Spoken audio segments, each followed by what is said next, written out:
Just before we jump into today's video, I do want to mention another channel that I run called Explored, which is spelt XPLRD because apparently I hate vowels. It does more documentary style videos than we do on this channel, but I think if you dig this stuff, you will enjoy those weekly explorations. Get it? Explored as well, whether it's looking at countries where insulting the king is a jailable crime to the use of diplomatic bags to smuggle cocaine. It covers a wide range of stuff. New videos on that channel once a week. Please check it out through the link below and consider subscribing. Sun Tzu famously said that all warfare is based on deception. The ability to outfox the opposition often provides the winning edge on the battlefield. From basic disinformation to elaborately planned subterfuge, an array of shrewd tactics have been employed by some of the greatest military leaders of all time. Although sheer luck can be equally advantageous, competent armies usually find a way to win. Moreover, pulling off ingenious traps leads to immorality. Number 8. Operation Mincemeat. In an effort to bamboozle Germany during World War II, British intelligence hatched a particularly macabre form of trickery involving a rotting corpse. The ruse, codenamed Operation Mincemeat, was designed to mislead the Germans about the Allied invasion of Sicily. Prior to achieving acclaim as the author of the popular James Bond spy novels, Lieutenant Commander Ian Fleming applied his talents to help deceive the Axis powers. Fleming served as the assistant to Rear Admiral John Godfrey, the basis for Bond's MI6 boss M, and helped pen the Trout Memo, a report comparing military deception to fly fishing that involved using a cadaver as bait. On the morning of April 30th, 1943, off Spain's southwest coast, a local fisherman discovered a dead man with a black briefcase chained to his waist. Later identified as Captain William Martin of the Royal Marines, the lifeless body was quickly brought ashore and handed over to the authorities. The cache of documents inside the case revealed secret plans detailing a large-scale Allied attack on Greece and Sardinia. Unbeknownst to the Germans, however, the discovery was an elaborate hoax. Captain Smith was actually a Welsh vagrant named Glyndar Michael who had been found dead recently in London from an apparent suicide. The planted information eventually landed on the desk of Adolf Hitler, who reacted decisively with catastrophic results. The operation would become one of the most bizarre chapters of the war, punctuated with a message to British Prime Minister Winston Churchill stating, "Mincemeat swallowed, rod, line, and sinker." After the war, the morbid affair became a best-selling book, The Man Who Never Was, that also spawned a popular film. Number 7. The Battle of Lake Trasimene. Hannibal is best known for crossing the Alps with thundering battle elephants during the Second Punic War. However, the Carthaginian general also relied on more subtle methods to crush his enemies. Such was the case at the Battle of Lake Trasimene, a brilliantly conceived strategy that remains the largest ambush ever in terms of the total number of men involved. In June of 217 BCE, Hannibal led his men south through Italy towards Rome before abruptly turning east into the valley of Lake Trasimene. He did this in full sight of the pursuing Roman army of 30,000 soldiers led by Consul Gaius Flaminius, timing the maneuver just as night fell. The North African invaders then used the cover of darkness to conceal their position on a forested hillside just above the lake's northern banks. They also lit hundreds of fires in the distance, creating the impression that they were camped much further away. The following morning, Flaminius plunged straight into the trap, foregoing any reconnaissance. The blunder proved catastrophic. On Hannibal's signal, the hidden troops sprang into action, pinning the unsuspecting legions against the lake. More than half of the Romans were killed in a brutal massacre, including Flaminius. The noted historian Livy later wrote that during the savage fighting, neither army was aware that an earthquake had occurred, overthrew large portions of many of the cities of Italy, turned rivers, and leveled mountains with an awful crash. For the Romans, things would only get worse in the months to come. Number 6. Battle of Calca River. Under the leadership of Genghis Khan, the Mongolian Empire conquered enormous swaths of territory, eventually becoming the largest contiguous land empire in history. The effective use of mounted archers served as the cornerstone of several key Mongolian victories, but they also had a penchant for tricking their foes with cunning, feigned retreats, a tactic executed to perfection at the Battle of Kalka in 1223. Following the Mongolian conquest of the Khwarezmian Empire in Central Asia, Generals Subutai and Jebe were granted permission to further conduct a reconnaissance operation northwest with an army of 20,000 seasoned troops. They soon encountered a much larger force, consisting of an alliance of Russian princes and the Kuman tribal group in southeastern Ukraine. Naturally, the Mongolians went to their tried and tested playbook and pretended to flee in panic. Commanded by Mstislav III of Kiev and Mstislav the Bold of Galech, the Russians pursued the small smaller army for 9 days before the Mongols finally turned around to engage the enemy on the banks of the Kalka River. The battle quickly became a shooting gallery as the Mongolian cavalry surrounded the enemy, annihilating the Europeans with a relentless barrage of arrow fire. Although no additional lands were officially acquired, the Mongols' first incursion into Europe is regarded as one of the most momentous raids in history and served as a preview for future conquests. Number 5. Battle of Chancellorsville. When Stephen Crane wrote The Red Badge of Courage, a novel widely considered one of the most realistic portrayals of the American Civil War, the author based the events around the Battle of Chancellorsville. And for good reason. The improbable Confederate victory showcased both the horrific nature of war as well as the dramatic actions taken by Robert E. Lee, resulting in a crushing Union defeat and, briefly, the bloodiest battle in American history. President Abraham Lincoln had initially offered Lee command of the U.S. Army at the onset of the war. After all, it was the career soldier's birthright. Two of his uncles were signers of the Declaration of Independence, and his father, Light Horse Harry Lee, had fought beside George Washington during the Revolutionary War. But in the end, the slave-owning Virginian refused the assignment, famously declaring,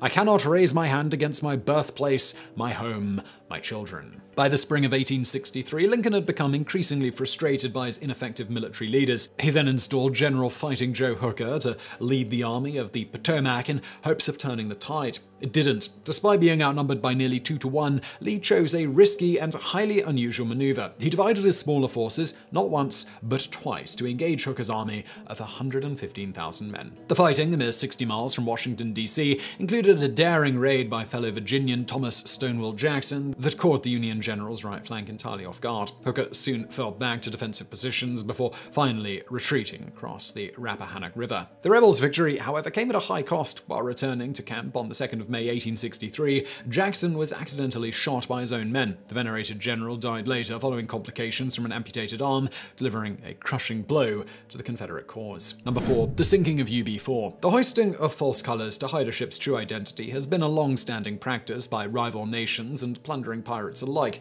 but disguising an entire boat and its crew presented a radically new form of sneaky deception during the First World War. Known as Q-ships, Q referred to the boat's main home port in Queenstown, Ireland, these British decoys concealed heavy weaponry on vessels ranging from merchant ships to fishing smacks. The ruse was designed primarily to lure German submarines into surfacing at close range. The imposters, some of whom even dressed in drag, would then suddenly open fire or drop depth charges. At the start of World War I, Germany ushered in one of the more deadly modern warfare technologies with an impressive fleet of U-boats. The dreaded submarine menace posed a dire threat to civilians and sailors, as well as destroying thousands of tons of vital supplies. In response, the Admiralty initially launched a hodgepodge assembly of so-called mystery ships, including the Inverleon, a converted fishing trawler from the English port town of Lowestoft. The unpowered sailing ship would later be renamed HM Armed Smack Inverlion and fitted with a small 3-pounder 47mm gun. On August 15, 1915, the wooden boat snagged its biggest catch ever by sinking UB4 near Great Yarmouth. The Inverlion's Royal Navy crew shared the bounty offered for German submarines, and its commander, Ernest Martin Jehan, received the Distinguished Service Cross. Eventually, the infamous Q-ship returned to fishing but didn't survive the war after being sunk by U-55 on February 1, 1917. Number 3. Battle of Cannae. Following a string of humiliating defeats by Carthaginian forces, see number 7, Roman legions attempted to regroup near the village of Cannae in southeast Italy. They should have stayed home and just ordered some pizza instead. Despite facing a considerably larger army, Hannibal once again proved his mettle as a brilliant tactician and deservedly lands on this list for the second time. Led by consuls Lucius Aemilius Paulus and Gaius Terentius Varro, the Romans attempted to overwhelm the 50,000 invaders by amassing roughly 80,000 soldiers on August 2, 216 BCE. The battle plan called for a conventional frontal assault, placing heavy infantry in the center formation to muscle through the Carthaginian army. Hannibal anticipated this line of attack and deployed his brother Hasdrubal and his nephew Hanno on the Roman flanks while allowing his middle position to collapse. The double envelopment maneuver enabled the swift-moving cavalry, including seasoned Numidian and Celtic horsemen, to corral and trap the enemy. When the dust settled, the battle had become a graveyard of dead legionaries. Only 15,000 men from the losing side would escape with their lives, survivors of the worst single day of bloodshed in Roman history. Number 2. The Battle of Hydaspes River. In the 1988 feature film Die Hard, archvillain Hans Gruber, played by Alan Rickman, haughtily declares, "And when Alexander saw the breadth of his dominion, he wept, for there were no more worlds to conquer." The erudite and well-dressed terrorist is, of course, referring to Alexander the Great, whose victory at the Battle of Hydaspes River in 326 BCE cemented his legacy as an exceptionally shrewd military leader. During his invasion of present-day Pakistan in 326 BC, the undefeated Macedonian found his advance blocked by an unfordable, swollen river. No problem, he merely used the inconvenience to deceive an eager force of 34,000 Indians under King Porus, waiting for him on the other side. For weeks, Alexander circulated rumors that he didn't intend to launch an attack until after the monsoon season ended, and even stockpiled large shipments of grain to create the appearance of a prolonged encampment. The trap was set, and Porus would soon prove to be no match for the Great One. The Macedonians added to the ruse by feigning to load their ships as though preparing to set sail across the river. Meanwhile, Alexander secretly led more than half of his army away from camp and crossed the Hydaspes some 20 miles upstream. Porus the not-so-great was then caught by surprise when the attack finally came, resulting in the capture and slaughter of his army. Number 1. D-Day. On June 6, 1944, Allied forces launched Operation Overlord, the largest amphibious invasion in history. The logistics alone were staggering and involved a combined force of over 156,000 American, British, and Canadian troops, 6,939 ships and landing vessels, 2,395 powered aircraft, and 867 gliders that delivered airborne troops. Nonetheless, a good measure of chicanery was still needed to ensure victory and provide a critical turning point in World War II. The Germans had anticipated such an attack and spent 3 years constructing the Atlantic Wall, a 2,000-mile-long coastal defense fortified with landmines, concrete bunkers, and gun emplacements. In response to this seemingly impregnable Nazi barricade, the Allies devised an elaborately complex plan to fool the defenders about the exact location and date of the launch. The ruse depended on hoodwinking Hitler into thinking the incursion would occur at Pas de Calais, the closest French coastline to England. The Allies used a deep bag of tricks, such as fake radio transmissions, double agents, and even a phantom army. A fleet of inflatable trucks, tanks, dummy aircraft, and landing craft were positioned around possible embarkation points presided over by the ever-pugnacious General Old Blood and Guts Patton. The plan would exceed all expectations. Under Supreme Allied Commander General Dwight D. Eisenhower, the Normandy blockades were eventually secured along a hard-fought 80-mile stretch in northern France. The deception worked so well that the Germans kept a sizable force in Calais for several weeks, convinced the main attack would still occur there. The mistake proved disastrous, allowing the Allies to sweep through France before their final push to Berlin. So I really hope you found that video interesting. If you did, please do hit that thumbs up button below. Don't forget to subscribe, and thank you for watching.